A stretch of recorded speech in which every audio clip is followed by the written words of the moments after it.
with that being said, let's go to our first roll. I keep saying roll. Hello everybody, my name is Kelsey and we're about to get very, very nerdy with July's basket of reads.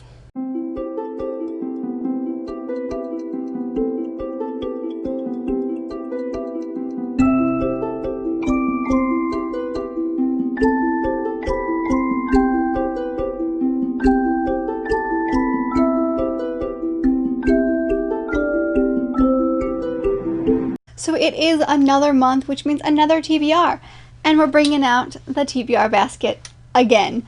Y'all seemed to really like it last time, which makes me very happy, and I'm excited to dive in again. So if you are new here, hello, welcome, but I will leave linked above a link to last month's TBR basket where I kind of explain a little bit about the basket, how it works, that kind of stuff. So check it out if you haven't already, but I think it's pretty self-explanatory. So let's just get into looking at how I did last month. So last month I picked out these books from the TBR basket, which was Every Heart a Doorway for the shortest book on my TBR, Moxie, which was to read a book that my best friend picked out, The Seven Husbands of Evelyn Hugo, which was to read a hardback, 4321, which was to read a book that I think will make me cry, and Aubrey Shaw and the Song of Death, which is a squad goals or a book with good friendship. So I am actually in the middle of Moxie as of filming this, but I will finish it before the end of June. And I haven't actually even started 4321 yet because this last month was crazy and I wanted to switch out my TBR. So I haven't actually read that one. So I will actually be having a 6th roll as a punishment this month. But considering I'm not really participating in any readathons this month, maybe Becca's Bookopoly, we'll see. It's the weekend before I start my new job. So we'll see how that goes. But considering that is kind of where we're at, I'm going to go ahead and pick a 6th book this month as a punishment. But stay tuned for my wrap up to see how I thought about the ones that I did end up reading. With that being said, let's go ahead and pick from our TBR jars before we even get into the basket of reads so we can see what things I have to read this month. So I've actually gotten a few new nonfiction, so we've added those into the jar, but we're just gonna make this quick and easy and pick 1 and 2. So this month we will have to read one of these, which is this one is This Is What I Know About Art. Oh, I just got that one. And then You Are Already Amazing. So the very first one that I picked up was this little itty bitty book, which is This Is What I Know About Art by Kimberly Drew. It's a little pocket book. It's very small. I'm gonna be honest, I picked it up and now I can't even remember what this is about. But it looks very, very cute and tiny. And I'm a fan of that one. So that's the first pick. And then the second one is this one, which is You're Already Amazing, Embracing Who You Are, Becoming All God Created You to Be by Holly Girth. This is kind of a self-help book. So let's pick our fiction books now. Oh, we're getting not very many left in here. I picked 3. Okay. Oh no, I picked 2. The very first one I picked up is Always Never Yours. And the second one is Time Sight. I've definitely gotten that one before. The first one that I picked up was Always Never Yours by Emily Wibberley and Austin Sigmund Broca. This is a YA contemporary, I think, loosely based on Romeo and Juliet, or they're doing Romeo and Juliet at the school. It's Shakespeare-ish and kind of, but this is a good, fun contemporary romance. And then we also have Time Sight, which is by Lynn Johnell. This is a middle grade based kind of on, I know that's historical, but it's also sci-fi because they go back in history, but I believe it's set in Scotland. It is. So a bunch of kids come over to Scotland to visit family, and in doing so somehow kind of maybe travel back in time a little bit. Anyway, so these are the 2 books that I picked from my fiction jar, and these are the 2 books that I picked from my nonfiction jar. So, gotta fit these in somehow. But with that being said, let's go to our first TBR basket pick. Pick number 1. It's this one, which is, there we go, Read a Book Inspired by History. The first prompt was to read a book inspired by history, and this one was hard for me because I had lots of options. But for me, what I'm going to be going with is The Witches of St. Petersburg by Imogen Edwards Jones. This one I just hauled not that long ago. I believe it was in my May haul. But this is set in the court, like the Romanov court, where couple sisters come to this court, and then the Tsarina, I think, is like the queen there, can't have a son. So they dabble in the occult and magic, become higher in the standing, and then get Rasputin involved. So I'm excited to read this one. My husband and I just watched Anastasia because that's kind of like our movie, and now I'm like invested and want to read everything about Anastasia. So this is going to be like a historical fiction, fantasy based in the Romanov court, and I'm excited. So that's my pick for that one. Pick number 2 is this one, which is Read a Contemporary. So the next book is to read a contemporary. So I'm going to be using my TBR pick, which is Always Never Yours. Every Guy She Dates Falls Madly in Love, Just Not With Her, by Emily Wibberley and Austin Sigmund Broca. So this follows a girl named Megan who, just like the title says, every guy she dates falls in love with the next person they date after her. And I believe she gets involved in Romeo and Juliet as being cast as Juliet.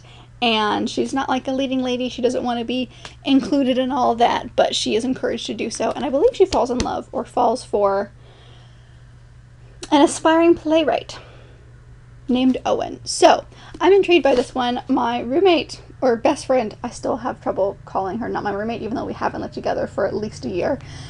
Wow. Lauren, what am I trying to say? Lauren and I found this one and thought it was really intriguing, and then spent like an entire year trying to find copies of this one, and I still have not read it. So it's like not based on Shakespeare, but it involves Shakespeare. So I'm intrigued. It's going to probably be a super fluffy contemporary high school romance, and let's see if that's still my thing. Pick number 3. This one.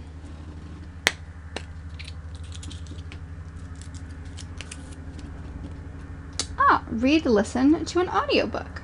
The next one I picked was to read or listen to an audiobook. So I'm going to be using Clap When You Land by Elizabeth Acevedo for that prompt, because Scribd has the audiobook of Elizabeth Acevedo doing this book, and I'm very excited about it, and I want to read this one, so I'm definitely going to be reading this. I will also be buddy reading this with Victoria, and her channel I will leave down below. It is Victoria Mann. She just started a YouTube channel, and I am excited, but I will definitely be listening to the audiobook of this while I read along, just because she's a slam poet, and I want to feel and hear and understand the things the way that she wants the audience to. So, wow, I can't speak. I'm very excited about this one. Also, like, I know you've seen this a million times, but the cover underneath is just stunning.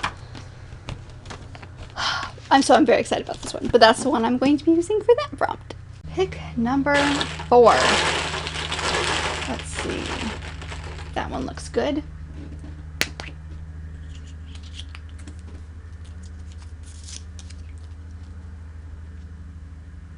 Recent purchase. The next one is a recent purchase that you bought sometime this year, so I will be using my little nonfiction book for that, which is This Is What I Know About Art by Kimberly Drew.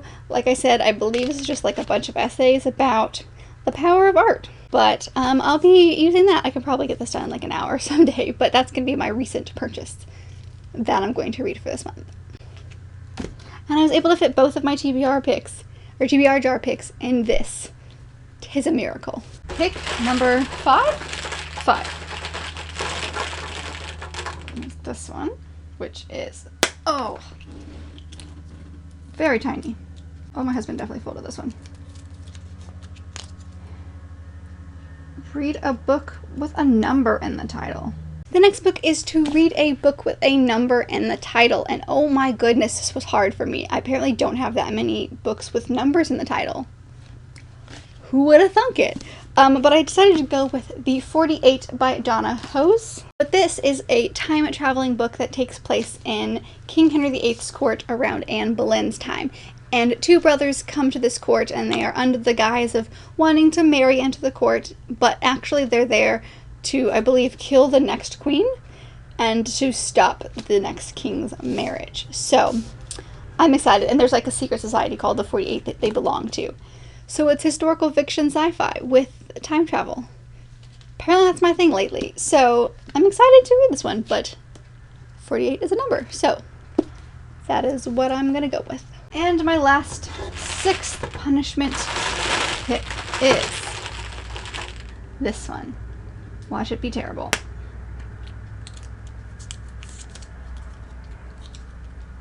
Ooh, library book. I love that. And the very last one is to read a library book, which is perfect because I just got the audiobook of this, so I picked up the physical book from my library, and that is the first in the Mistborn series by Brandon Sanderson, The Final Empire. I don't actually like this cover very much. I like the fun, like, white UK covers. I just think they're cleaner and prettier. But, like, the font in this book is tiny, so thank goodness I have an audiobook of this. But this book is big, and I've always wanted to venture into this world, so I am going to read the first one just to see if I do actually like this series and his writing style, because everyone raves about this as like a high fantasy, and I don't understand, and I want to understand. So that's my library book that I'm picking. So on top of those 6, I actually have a couple more that I wasn't able to fit in, but I do have some buddy reads that I am doing this month, so I need to mention those here. So I will be reading the 8th in the series Unfortunate Events, The Hostel Hospital. I am buddy reading this one with Serena from A Wandering Mind. We've been buddy reading this series this entire year, and the 8th one is the next in line for us, so this will be the July buddy read for the 2 of us. Hello, editing Kelsey here. So I'm actually going to also be reading Down Among the Sticks and Bones by Shauna Maguire, and I'm going to be buddy reading this one with Teresa Love. I didn't actually forget to mention this one in my original video, but I kept calling her Tessa Love because I had just finished Clockwork Prince, so like that's the name that stuck out in my head, and obviously that is not correct. So we're going to do this again, but I'm buddy reading this one with her. She actually gifted me this book for my birthday. She found it on my Amazon wishlist, so thank you so much, Teresa, and I am so excited to read this with you. The 2 add-ons that I have aren't very big, but I did want to mention them because I do plan on reading them as well as the 6 that I have here. Alright, so here are the 8 books that I'm planning on reading in July. I think I can do 8. The last couple of months I've been doing like 12 each, but now that I actually have a job to go to, that's going to go way down. But I think I can do this because most of these I can find on audiobook and can listen to on my commute and stuff. But this is what I'm planning on reading in July. I am very excited. We have some very colorful books in here. But yeah, those are my July TBR picks. Thank you guys for joining me on another TBR, The Basket of Reads video. I hope you enjoyed this game as well. Let me know if you've heard anything of these books or if you've read them, what your thoughts on them were. I would love to know that down below. Or if there's a book that you were planning on reading in July. Forgot the month there for a second. In July. I'd love to know that down below as well. But thank you guys so much for watching. I really hope that you enjoyed it. And if you did, make sure to give it a big thumbs up and subscribe it down below if you aren't already and you want to be part of this awesome growing family. I've got all of my social media down there as well if you want to check out any of those. And I will see you guys in my next video. Bye!